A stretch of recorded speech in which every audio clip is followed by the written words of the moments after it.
selama 5 bulan mengalami peradangan kulit yang terjadi pada area popok.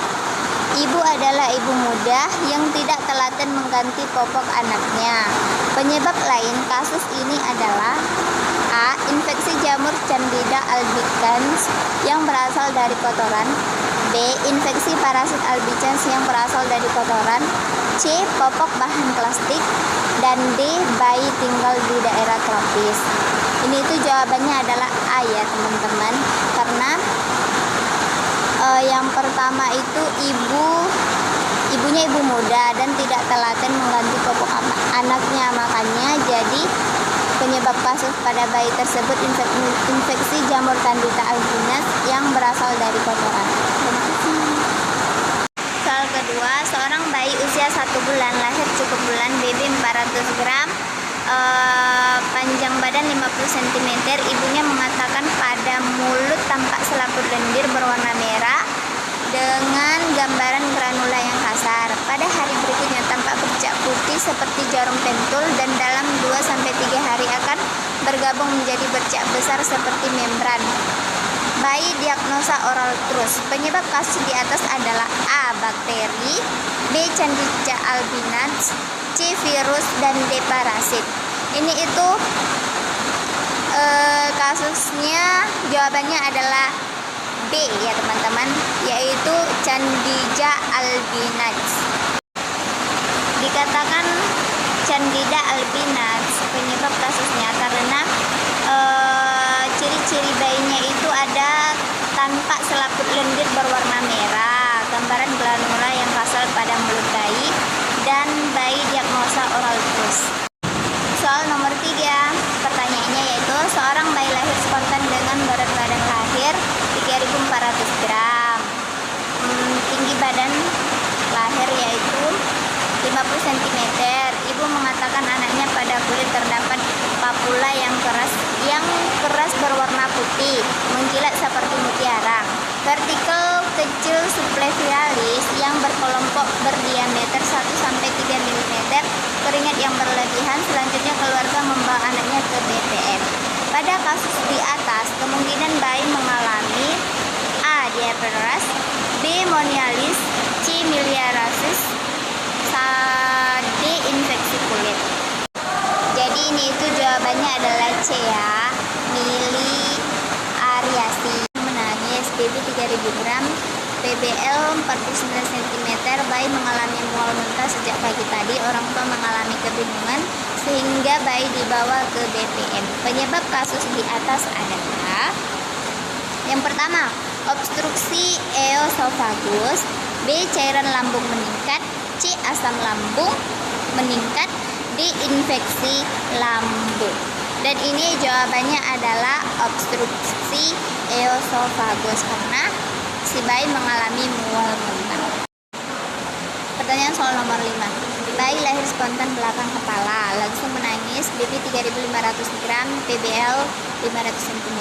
Bayi mengalami mual gumoh sejak tadi malam. Seorang tua mengalami kebingungan sehingga bayi dibawa ke BPM. Berdasarkan kasus di atas, penata laksanaannya adalah A. Bayi ditepuk-tepuk punggungnya, B. Setelah minum disendawakan, C.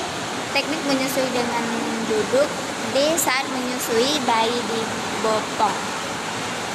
Ini itu jawabannya B ya teman-teman, setelah minum disendawakan karena bayi mengalami mual muntah gumoh sejak tadi malam,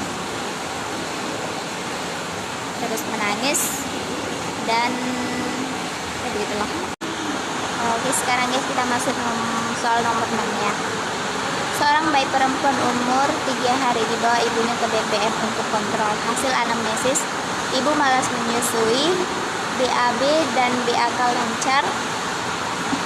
Hasil pemeriksaan tampak kuning pada muka, leher sampai ke pusat. FB 110 kali per menit, pernapasan 40 kali per menit, dan suhunya 37 derajat Celcius. Diagnosis apakah yang paling mungkin pada kasus tersebut di atas?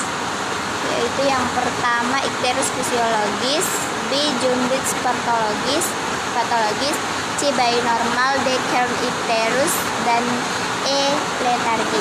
Ini itu jawabannya A ya teman-teman, ikterus fisiologis. Pertanyaan soal nomor 7. Seorang bayi laki-laki umur 1 tahun dibawa ibunya ke puskesmas dengan keluhan mencret sejak 2 hari yang lalu. Hasil anamnesis bayi rewel, BAB 3-5 kali sehari, konsistensi cair, tidak ada darah dalam punca, minum banyak, hasil pemeriksaan kesadaran CMBB 8,5 kg, BP 70 cm, suhu 37,5 derajat Celcius, pernapasan 36 kali per menit, mata tidak cekung, turgor kulit mau kembali cepat. Rencana asuhan apakah yang paling tepat pada kasus tersebut? A. Pemberian zinc selama 1 minggu, B. Pemberian teh manis, pemberian antipetrik, D. Pemberian antibiotik, dan E. Pemberian oralit. Ini itu jawabannya, dan ini itu jawabannya adalah E ya teman-teman, pemberian oralit, karena oralit biar BAB si bayi lancar. Masuk soal ke-8 ya teman-teman, yaitu pertanyaannya, bayi usia 3 hari dengan jenis kelamin perempuan datang ke BPM dengan riwayat persalinan, berat badan lahir 2.800 gram, lahir cukup bulan, ibu mengatakan sejak 1 hari yang lalu badan warna kuning malas menyusui, hasil pemeriksaan lab kadar ketubuhan indeks 9 mg per set. Menurut saudara, apakah diagnosis bayi tersebut? Nah guys, ini itu jawabannya B ya, ikterus fisiologis. Pertanyaan soal nomor 9. Bayi usia 3 hari dengan jenis kelamin perempuan datang ke BPM dengan riwayat persalinan, BB lahir 2.800 gram, lahir cukup bulan, ibu mengatakan sejak 1 hari yang lalu badan berwarna kuning malas menyusui, hasil pemeriksaan lab kadar biru indeks 9 mg per sen. Menurut saudara, apakah diagnosis bayi tersebut? Ini itu pertanyaannya sama ya teman-teman, sama dengan pertanyaan yang nomor 9 tadi, yaitu jawabannya ikterus fisiologis. Terima kasih. Sekarang kita masuk di evaluasi soal nomor 5 ya teman-teman, dan di sini kita akan membahas 4 soal. Apakah teman-teman masih semangat? Mari kita baca soal yang pertama. Seorang bidan menolong persalinan secara spontan. Bayi menangis kuat, kulit kemerahan, pergerakan aktif. Hasil pemeriksaan pada bayi yaitu berat badan 3.600 gram, panjang badan 49 cm, terdapat pembengkakan pada kepala, teraba lunak, batas tidak jelas, melewati sutura, dan berisi cairan limfe. Diagnosis apakah yang paling mungkin pada kasus tersebut? A. Cepal hematoma, B. Caput succedaneum, C. Perdarahan intrakranial, D. Perdarahan subaponeurik, E. Penumpukan cairan cerebrospinal. Jadi teman-teman, ini itu jawabannya adalah B ya, caput succedaneum. Sekarang kita masuk pertanyaan soal nomor 2. Pertanyaannya, seorang bayi lahir spontan di bidan. Proses kelahiran agak lama, bayi langsung menangis. Selanjutnya dilakukan pemeriksaan fisik kepala, didapatkan benjolan pada kepala ditemukan di daerah presentasi kepala. Perabaan teraba lunak, terbatas tidak tegas. Diagnosis apakah yang terjadi pada bayi di atas? A. Trauma kepala, B. Caput succedaneum, C. Cepal hematoma, D. Perdarahan intrakranial, E. Semua salah. Ini itu jawabannya C ya teman-teman, caput succedaneum. Pertanyaannya, seorang bayi lahir spontan di bidan. Proses kelahiran agak lama, bayi langsung menangis. Selanjutnya dilakukan pemeriksaan fisik kepala, didapatkan benjolan pada kepala ditemukan di daerah presentasi kepala. Perabaan teraba lunak, terbatas tidak tegas. Tindakan apakah yang dilakukan untuk mengatasi masalah tersebut di atas? Yang pertama, bayi diobservasi selama 2 minggu, B. Tidak dibutuhkan pengobatan, C. Dirawat secara ketat, D. diletakkan inkubator. Semua benar. Dan ini itu jawabannya adalah B ya teman-teman, tidak dibutuhkan pengobatan. Pertanyaan yang terakhir, yaitu seorang bayi lahir spontan langsung menangis di DPM. Nyonya W, bayi dirawat di ruang bayi. Proses kelahiran bayi agak lama. Pada pemeriksaan fisik daerah kepala ditemukan benjolan pada kepala tidak melewati sutura. Benjolan teraba fluktuatif. Diagnosa apakah yang terjadi pada bayi di atas?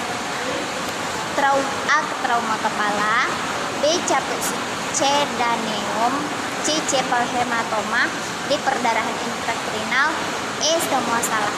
Dan ini itu jawabannya adalah C ya teman-teman, cephalhematoma. Oke, sekian dan terima kasih beberapa soal pembahasan asket neonatus pada bayi dari saya.